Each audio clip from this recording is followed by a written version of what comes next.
ಮುನಿರತ್ನ ವಿರುದ್ಧ ಜಾತಿ ನಿಂದನೆ ಜೀವ ಬೆದರಿಕೆ ಪ್ರಕರಣ. ಈಗಾಗಲೇ ಮುನಿರತ್ನ ಅವರನ್ನ ಈ ಪ್ರಕರಣಕ್ಕೆ ಸಂಬಂಧಪಟ್ಟಂತೆ ಅರೆಸ್ಟ್ ಕೂಡ ಮಾಡಲಾಗಿದೆ. ಇನ್ನು ಮುನಿರತ್ನ ಆಡಿಯೋ ಸ್ಯಾಂಪಲ್ ಸಂಗ್ರಹಿಸಲಿರುವ ಖಾಕಿ ಅವರ ಧ್ವನಿ ಮಾದರಿಯನ್ನ ಕೂಡ ಕಲೆಕ್ಟ್ ಮಾಡ್ತಾರೆ. ಆಡಿಯೋ ಸ್ಯಾಂಪಲ್ಸ್ ಅನ್ನ ಸಂಗ್ರಹಿಸಿ ಎಫ್ಎಸ್ಎಲ್ಗೆ ರವಾನೆ ಮಾಡ್ತಾರೆ. ಧ್ವನಿ ಪರೀಕ್ಷೆಗಾಗಿ ಆಡಿಯೋ ಸ್ಯಾಂಪಲ್ ಎಫ್ಎಸ್ಎಲ್ಗೆ ರವಾನೆ. ಮುನಿರತ್ನ ಜೊತೆ ಚೆಲುವರಾಜ್ ಧ್ವನಿ ಸಹ ಸಂಗ್ರಹ ಮಾಡಲಾಗಿದೆ. ಇಬ್ಬರ ಧ್ವನಿ ಮಾದರಿಯ ಬಗ್ಗೆ ವರದಿಯನ್ನ ಪಡೆಯಲಿದ್ದಾರೆ ಪೊಲೀಸರು. ವೈರಲ್ ಆದ ಆಡಿಯೋದಲ್ಲಿರುವ ಧ್ವನಿ ಯಾರದ್ದು ಅನ್ನೋದ್ರ ಬಗ್ಗೆ ಎಫ್ಎಸ್ಎಲ್ ರಿಪೋರ್ಟ್ ಬಂದ ಮೇಲೆ ಗೊತ್ತಾಗುತ್ತೆ.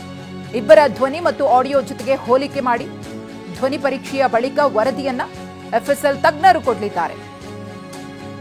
ಚೆಲುವರಾಜು ಬಿಬಿಎಂಪಿ ಗುತ್ತಿಗೆದಾರನ ಜೊತೆಗೆ ಮುನಿರತ್ನ ಅವರು ಮಾತನಾಡಿದ್ದಾರೆ ಎನ್ನಲಾದಂತಹ ಆಡಿಯೋ ಕ್ಲಿಪ್ ವೈರಲ್ ಆಗಿತ್ತು.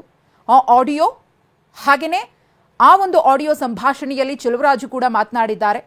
ಅದು ಈಗ ಬಂಧನದ ಬಳಿಕ ಮುನಿರತ್ನ ಅವರ ಆಡಿಯೋ ಸ್ಯಾಂಪಲ್ ಅನ್ನ ಕಲೆಕ್ಟ್ ಮಾಡ್ತಾರೆ. ಚೆಲುವರಾಜು ಅವರ ಆಡಿಯೋ ಸ್ಯಾಂಪಲ್ ಅನ್ನ ಕೂಡ ಕಲೆಕ್ಟ್ ಮಾಡಿ ಎರಡನ್ನೂ ಕೂಡ ಎಫ್ಎಸ್ಎಲ್ಗೆ ಕಳಿಸ್ಕೊಡ್ತಾರೆ.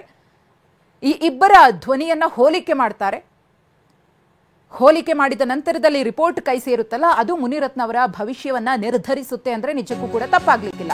ಯಾಕಂದ್ರೆ ಆ ಆಡಿಯೋ ನಂದಲ್ಲ ಅಂತ ಹೇಳಿ ಮುನಿರತ್ನ ಅವರು ವಾದಿಸ್ತಾ ಇದ್ದಾರೆ. ಒಂದು ವೇಳೆ ನಂದು ಅಂತ ಸಾಬೀತಾದ್ರೆ ನಾನು ಶಾಸಕ ಸ್ಥಾನಕ್ಕೆ ರಾಜೀನಾಮೆಯನ್ನ ಕೊಡ್ತೀನಿ ಎಂದಿದ್ದಾರೆ ಕೂಡ.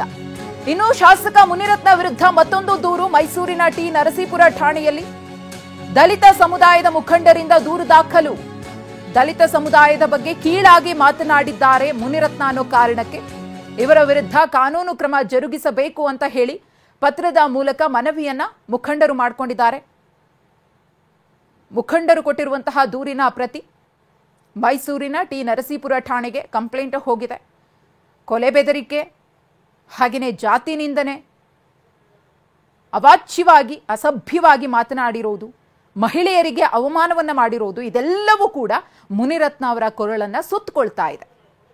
ಶಾಸಕ ಮುನಿರತ್ನ ಇದೀಗ ಪೊಲೀಸರ ವಶದಲ್ಲಿದ್ದಾರೆ. 2 ದಿನ ಪೊಲೀಸ್ ಕಸ್ಟಡಿಗೆ ನ್ಯಾಯಾಧೀಶರು ನಿನ್ನೆ ಮಧ್ಯರಾತ್ರಿಯೇ ಕೊಟ್ಟಿದ್ದಾರೆ. ವಿಚಾರಣೆಯ ಸಂದರ್ಭದಲ್ಲಿ ಯಾವ ವಿಚಾರವನ್ನ ಕೂಡ ಬಾಯ್ಬಿಡ್ತಿಲ್ಲ, ಮೌನಕ್ಕೆ ಶರಣಾಗಿದ್ದಾರೆ. ತನಿಖೆಯನ್ನು ಮಾಡಿದಂತಹ ಸಂದರ್ಭದಲ್ಲಿ ಪ್ರಶ್ನೆಗಳನ್ನ ಕೇಳಿದಾಗ ನನಗೇನು ಗೊತ್ತಿಲ್ಲ, ಇದೆಲ್ಲವೂ ಕೂಡ ನನ್ನ ವಿರುದ್ಧದ ಷಡ್ಯಂತ್ರ ಅಂತ ಅಷ್ಟೇ ಹೇಳ್ತಿದ್ದಾರೆ. ಈ ನಡುವೆ ಮುನಿರತ್ನ ಅವರಿಗೆ ಮತ್ತೊಂದು ದೂರಿನ ಬಿಸಿ ತಟ್ಟಿದೆ. ಮೈಸೂರಿನ ಟಿ ನರಸೀಪುರ ಠಾಣೆಯಲ್ಲಿ ದೂರು ದಾಖಲು.